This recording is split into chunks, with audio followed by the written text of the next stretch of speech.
still of night, where shadows creep. Dan and Norm guide us, no secrets to keep. Through the ancient woods, where lost souls sigh, Bigfoot watches from the depths, lurking nearby. Welcome to the gateway to the unknown, where whispers of ghosts chill you to the bone. Paranormal tales and unknown phenomena unfold. With cryptids and mysteries, let the stories be told.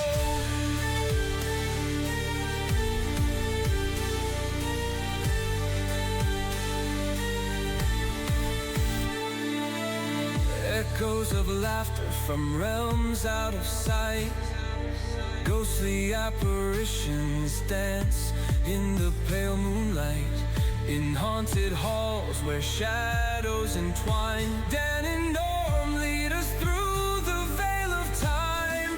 Welcome to the gateway to the unknown, where whispers of ghosts chill you to the bone. Paranormal tales and unknown phenomena unfold. With cryptids and mysteries, let the stories be told. Through fog and fear we venture deep into ancient mysteries where secrets sleep. With every heartbeat we draw near to enigmas hidden in the atmosphere. Welcome to the gateway to the unknown, where whispers of ghosts chill you to the bone. Paranormal tales and unknown phenomena unfold. With cryptids and mysteries, let the stories be told. So hold on tight as we drift away. Dan and Norm will return another day. In dreams we'll wander where shadows roam free. At the gateway to the unknown, come explore with me. As echoes linger in the night's embrace, ancient mysteries whisper, they leave a trace. With every thought that fades into dark, the gateway awaits, it ignites a spark.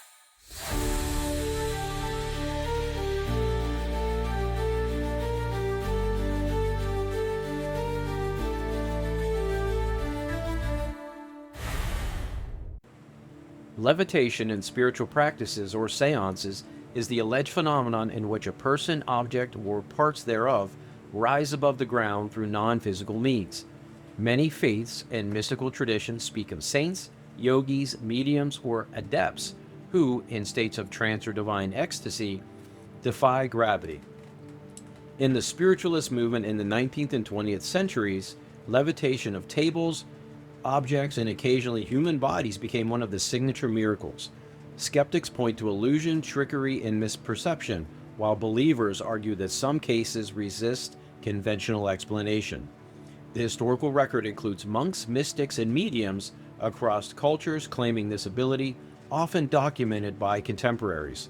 In this episode, we examine classic cases, scientific challenges, and theological interpretations through psychological lenses and whether levitation has any chance of being real. Welcome to the Gateway to the Unknown podcast. I'm Dan Hageman. And I'm Norm Domek. And in this episode, we take off the ground literally as we explore levitation during spiritual practices or seances. We'll present notable historical examples, hear listeners brush with upward motion, and dig into conspiracy and trickery theories, examine alleged supporting facts, psychological explanations, cultural impact, and how levitation appears in pop culture. Whether or not you believe in the spiritual flight, these stories will stretch your gravity assumptions. If someone claimed to levitate, what would you require to believe that it was genuine? I would ask him to do it again. If you did it once, can you do it again? And if you had to be in a specific spiritual state, then I would say let's try to duplicate it. If you did it once, let's try to do it again. How would you ask that they prove that? I would probably do the same thing. I probably would say, well, if you did it once, let's see you do it again. If they came to you and they had video footage or still photographs, I don't think that I would accept that because that stuff can be doctored. I'd want to see it with my own eyes. Right. Know of any personal cases or know of anyone that has ever claimed levitation? Well, I've seen David Blaine, the magician, do it. Not in person, was on TV, but I don't know. So that's the closest I think that I've ever seen anybody come to that. How about you? Personally, no. I mean, I've seen David Blaine, musician, and of course, it's trickery. That's what he does for a living. But Right. I honestly can't say I really know of any one individual that has claimed that they levitate. Yeah.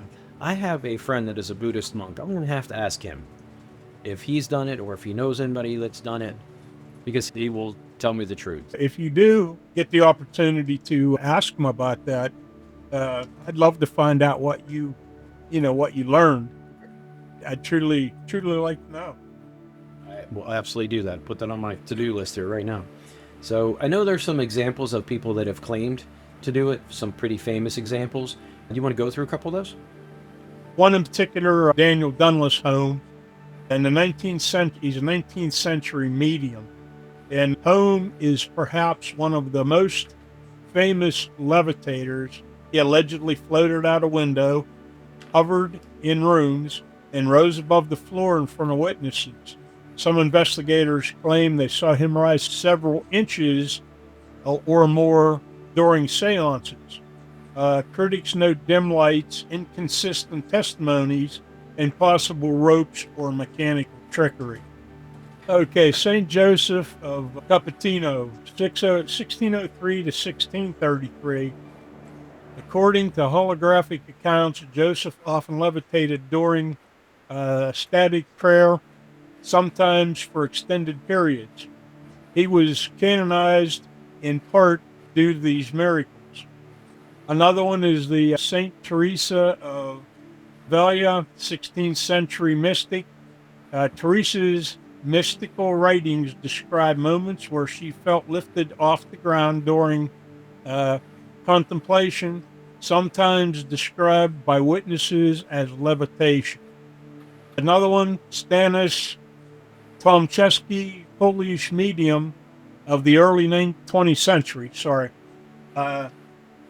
She claimed to levitate objects or parts of her environment under control. Seances, investigators later discovered thin threads used in some performances, and skeptics attributed many feats to trickery. Another one, Carmine, was a Brazilian medium. Mirabella purportedly produced levitation and movement of objects in seance settings.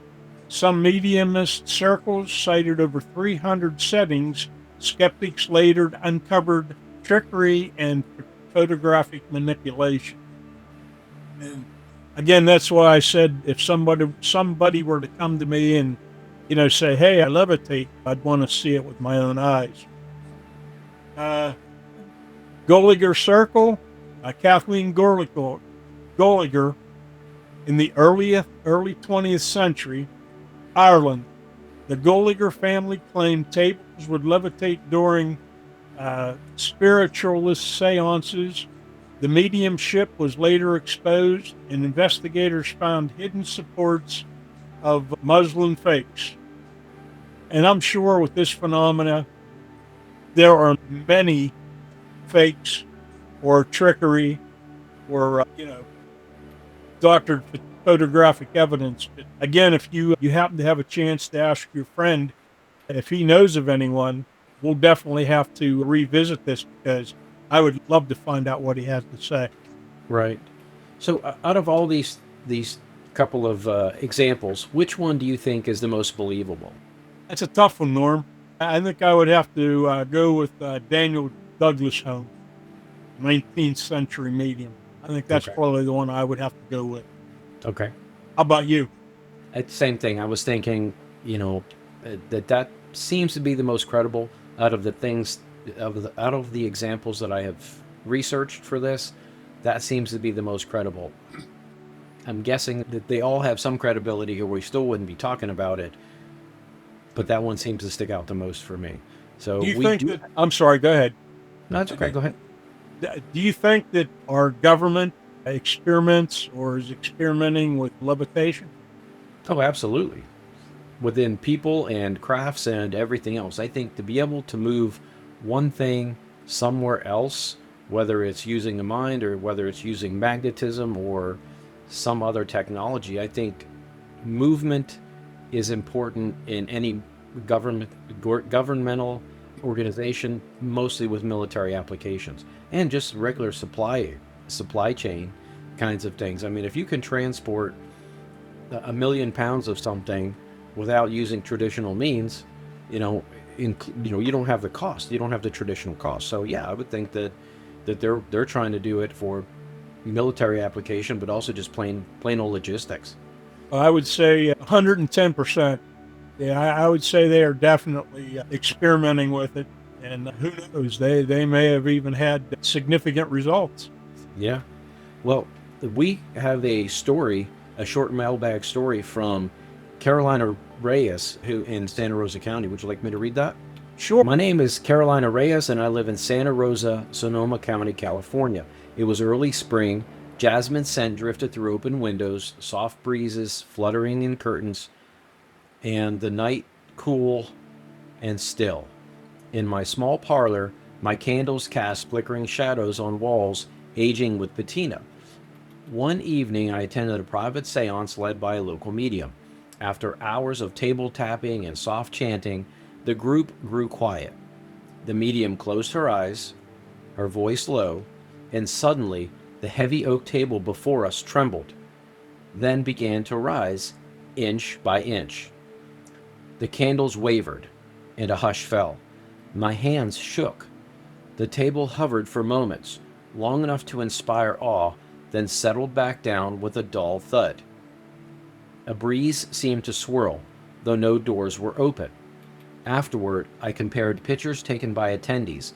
In one, a faint blur under the table suggests support. In another, just ghostly elevation. I can't prove the table flew freely, but for those seconds, I believe the medium realm touched our space. I left changed, more open to possibility than skepticism alone can hold. So, what are some... Do you think that some of them are real, some of them are fake? What are your thoughts on that? Well, I'd say it would all depend on the circumstances. It would all depend on the people that were involved. That's a good question. I just honestly can't really give you an answer because a lot of speculation with this phenomena. Yeah. If a table were to levitate before you, do you trust your senses or your skepticism? Do you feel like people are going to find what they're looking for if they want to have a magical experience, that that's what they're going to leave with? Or if they go in skeptical and something happens, they say, well, I'm sure it was magnets or support pushing the table up. Do you think people have their mind made up before they have an experience? Well, the mind is a powerful thing. And if you go into a situation, say something like this, for instance, and you've already have it set in your mind that you're going to experience something or you're going to see something levitate, the mind can play tricks on you. And you have to wonder. You really do. Yeah. Okay. So, what are some conspiracy theories that you think might surround the levitation phenomenon? Leaders or spiritualist organizations allied with magicians or stagecraft experts who promote levitation phenomena and draw followers. hidden research labs or secret societies attempt to master human levitation and seed influential mediums to publicize the skill. Church institutions may suppress verified levitation accounts to avoid uh, theology, disrupt or claims that they don't have control over. Okay, so let me ask you this. What would be the purpose of creating a fake situation, levitation? What would be the benefit to the people doing that? Well, if it's a person or a group of people that portray the hoax, is it fame or notoriety, or they claim that they have the ability to be able to levitate an object? Or are they trying to get a following where people are going to back them 110%? What do you? Well, I think that if it is a hoax, then people are trying to get money and a following. I think that's part of it, because if you can get a following, you can wiggle your way in to try to, get $100 here, $1,000 there, of whatever. I think that would be the angle to get in. Like, oh, look, he's a real medium or whatever. But if it's real, then I think that it would be suppressed, so that that person doing the seance doesn't seem powerful. If the church knows that someone named James, for example, can connect with the other side, then the church is going to lose a little bit of their power. So I think that if it is real, then it is being suppressed to a certain degree so that power is maintained. Well, that's the next question. Would real levitation make spiritualists too powerful or too vulnerable? Well, I would say there would be some empowerment there, because if they were real, then they could say, look, I'm the real deal and I can levitate, but it's not me, it's your loved ones. Come and talk to your loved ones. So I can see how that would be empowering. I don't understand how it would make them vulnerable. How would it make them vulnerable? I don't see how that could be. Would it make them vulnerable to the spirit side of things? Because if they are connecting to the spirit side, are they able to be manipulated and controlled by that other side? So to me, that would be the vulnerability part. I think you hit the nail right on the head there. And when in my experience through all the investigation work that I've done in my lifetime, when the word levitation comes up, the first thing I think of is demonic. Vulnerability. If you are vulnerable to levitation or the thought of levitation, or are you more easily controlled and sucked down that rabbit hole, demonic possession? I associate levitation more so with people that are possessed. Levitation, through the Catholic Church. And I'm sure that there are a lot of cases where exorcisms have been performed where in every case there's reference to levitation.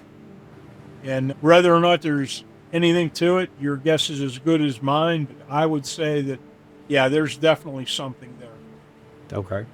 And what about on the positive side of that? A monk who can levitate, for example, is that the blending of the spirit in the astral realm and the spirit in the physical body? Is it possibly not demonic? It's just spiritual? I myself, and I could be way out in left field, I think that, somebody on the religious end of it, a priest or a monk, they would stray away from levitation because they would think that, it has to do with evil or has to do with the devil, demonic, and, they wouldn't welcome it. But again, I could be wrong. Okay. Well, there's some alleged facts here And I'm going to go ahead and read those. It says, in Psi Encyclopedia, levitation is discussed in spiritualist in possession contexts. The medium D.D. Holmes' levitations of objects and his alleged bodily liftings. And the next fact is religious traditions from Christianity, Buddhism, and Hinduism include accounts of saints or meditators floating during spiritual states. And then we also have some seance records document multiple witnesses to table levitation phenomena under controlled conditions. And we have the Human Levitation article in the Australian Journal of Parapsychology, and it reviews historical clusters of reports across mysticism, possession, and shamanism. And we have historical analysis like Making Sense of Levitation Saints, and it traces how levitation was integral to the spiritualist doctrine and religious miracles. We also have some investigators claim that levitations occur only when light is dim or conditions are poorly controlled, suggesting that it's vulnerability to error, but also hinting at recurring patterns resisting skepticism. So, if it's okay, I mean, if these cases rely on dim settings or weak controls, how much caution should we maintain? Should we, if it only happens during dimly lit seances, should we be skeptical right out of the gate? Your perception, the mind sees things differently in a low lighting situation than what it would in a bright lit backfilled room. Right. I'd say that you could probably hoax levitation 100 times easier in a dimly lit room. And of course, there again, your mind is working overtime and seeing things that just simply aren't there. Your mind is playing tricks on you. Out of all those facts, which one would give you the greatest credence that might be real? I would think that because it is echoed through more than one religion, it is echoed in Christianity and Buddhism and Hinduism and other religions as well, I would say that there's got to be something to it. Maybe it has been embellished over the years, but I think there might be something to it. I mean, if it is mind over matter and our bodies are matter, can our mind control the matter that is us and lift our bodies? I would say yes. I don't think it's as prevalent or prominent as we're led to believe in some of the Hollywood type atmospheres, but I think that there's something to it. I think there's we haven't even tapped the capability of what our brains are capable of being able to do. right. It's a good thought. So with that said, if you're talking about the mind and those kinds of things, what would be some of the psychological aspects about levitation? The mind is exquisitely tuned to pattern expectation and suggestions. In seance context, participation, expect wonder, making them more susceptible to perceiving motion or lift. Like I had stated previously, under low light, small shifts appear, magnified. And again, that's your mind playing tricks on you. Group dynamics, social pressure, and suggestibility can amplify minor physical movement and spiritual experiences. Hypnosis and trance states reduce critical filtering, allowing imaginal content to feel external. Memory bleeding and confabulation merge anticipation events to be perceived as reality. Even magicians exploit these same weaknesses. Thus, levitation claims may straddle border between ecstatic inner experiences and misinterpret psychological Okay, I didn't think about the hypnosis side of things. So if you're hypnotized before you go into a seance, you may not even realize you're hypnotized, and maybe the table doesn't move at all, but when you leave, you believe that something happened. I didn't even think about if that. they are able to hypnotize you prior to a session, they could make you believe anything. Sure. You know, a guy floated across the room and floated out through the window or floated up through the ceiling. And, you know, they could embed that or implant that into your mind. And when the event is over, that's what you believe. Right. And in a group, you can hypnotize whole groups. I mean, we've seen it done on TV and in person all the time. So there's something to the hypnotic factor to all of this. I didn't even think about that until we started talking about it. That's pretty interesting. So I know that there's some sociological impacts with all this stuff. You know, as a society, what we think about levitation. And I know that some of the stories give spiritual communities dramatic legitimacy, and they attract seekers to seances, retreats, and even churches. They reinforce the idea that the divine can breach physical law, enhancing faith in other miracles.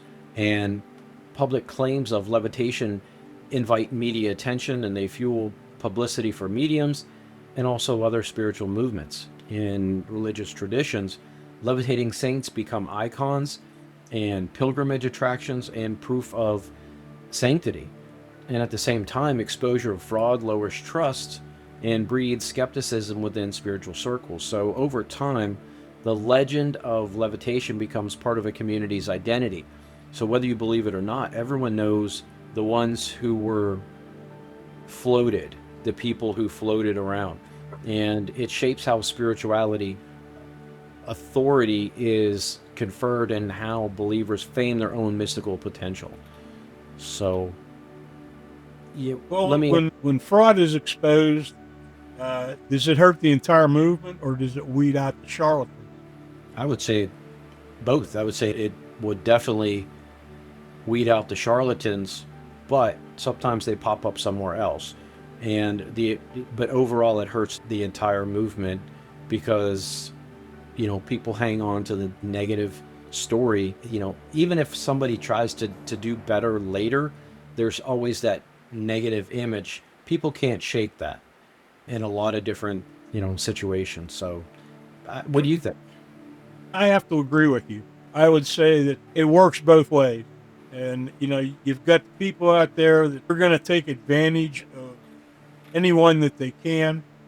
And, you know, those people lead credence to the legitimacy. It's sad that people will prey on people. Yeah. It really is, but it works both ways. It definitely does.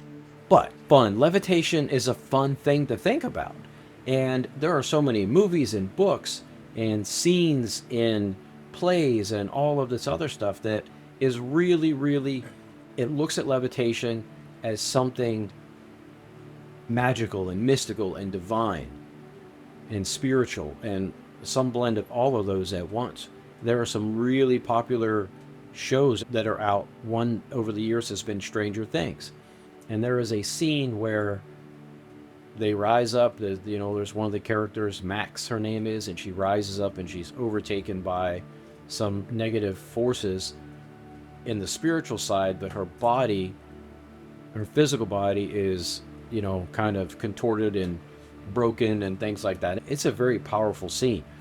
So, and they duplicate that later in some of the other ones with some things, but I don't want to give it away too much. But will you talk about some of the pop culture references that are with levitation? Sure. I know levitation never worked for me.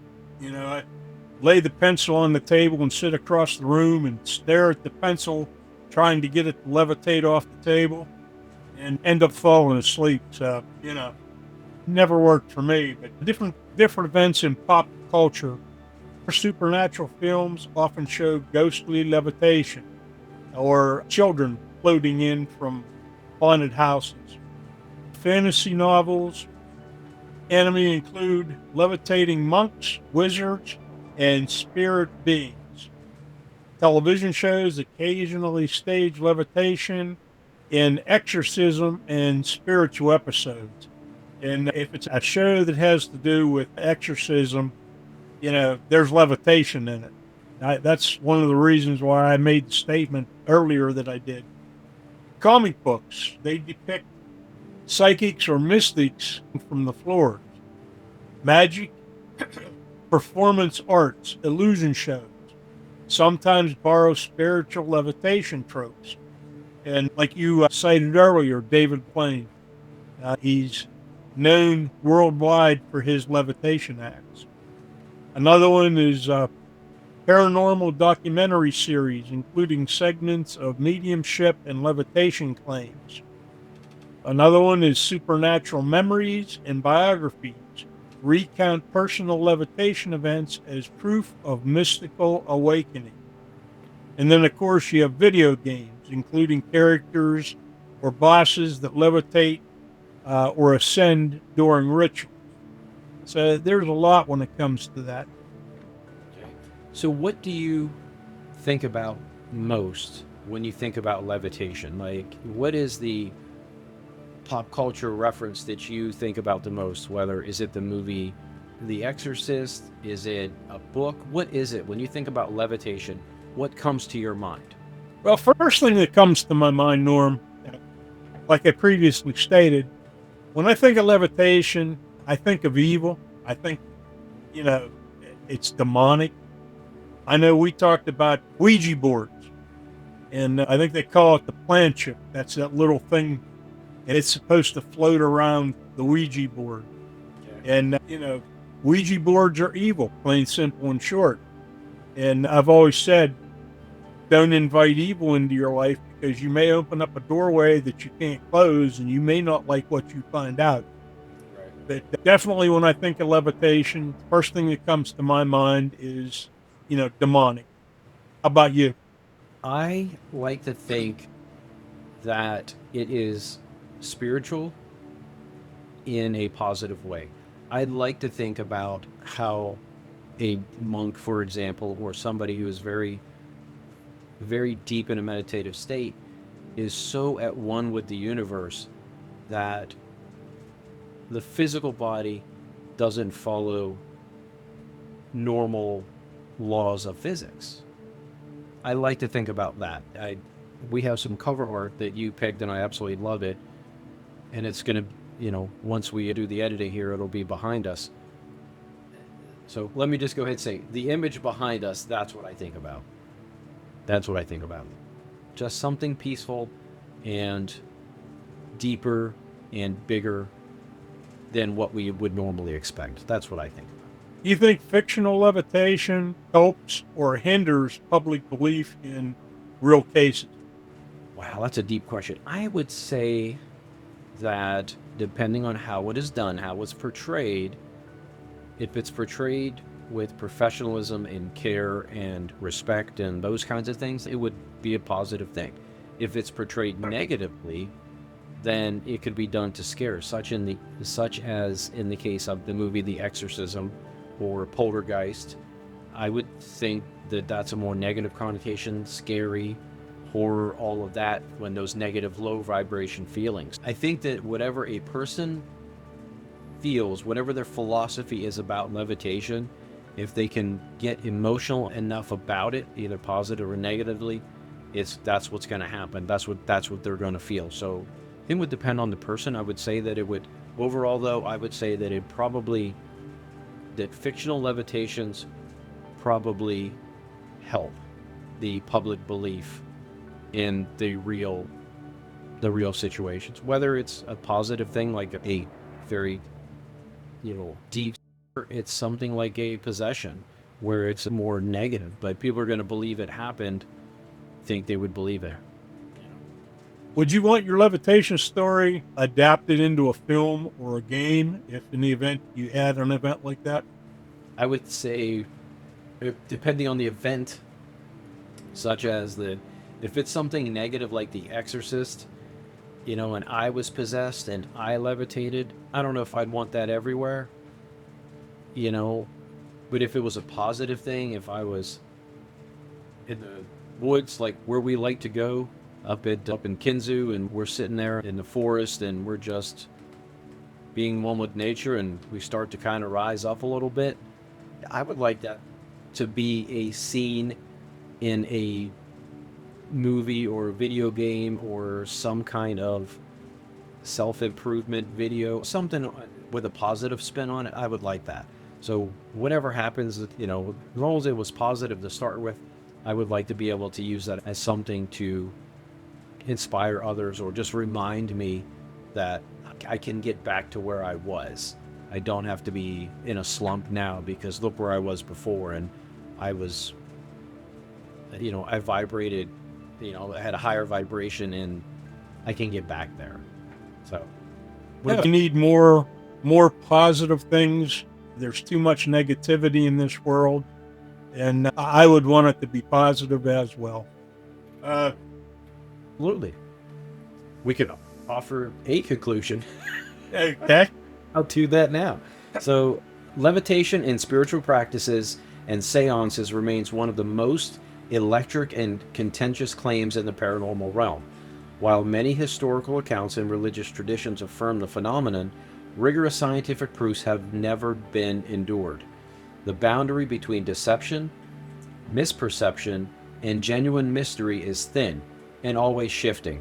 What is certain is that levitation stories challenge our assumptions about what the human soul or spirit might assess before the physical.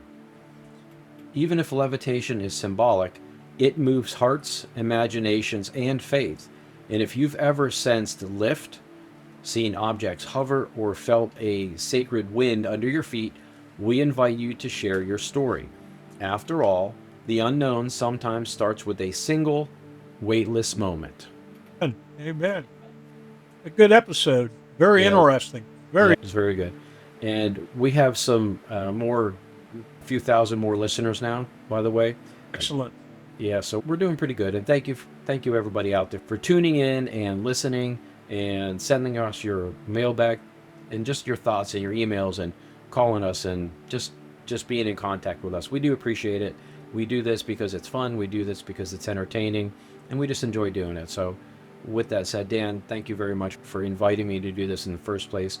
We're on season 2. We have a couple more to go, and I love every one of these. I really do. So thank you for inviting me to be a part of it. Oh, thank you for being a part of it, because I could never do it without you. And I want to thank our listeners, because we couldn't do it without you. So you're very important. And if you have a topic or something that is really of interest and you'd like us to do a podcast on it, reach out. Let us know. We'd love to hear your thoughts, good or bad, because we want to make things good. We want to be number one. And we're not perfect. We try. Like Norm said, we want it to be informative. We want it to be fun. We want it to be lighthearted. And, we thank our many listeners from across the world. Again, thank you from the bottom of our hearts. And tune in next episode. Stay safe, and God bless.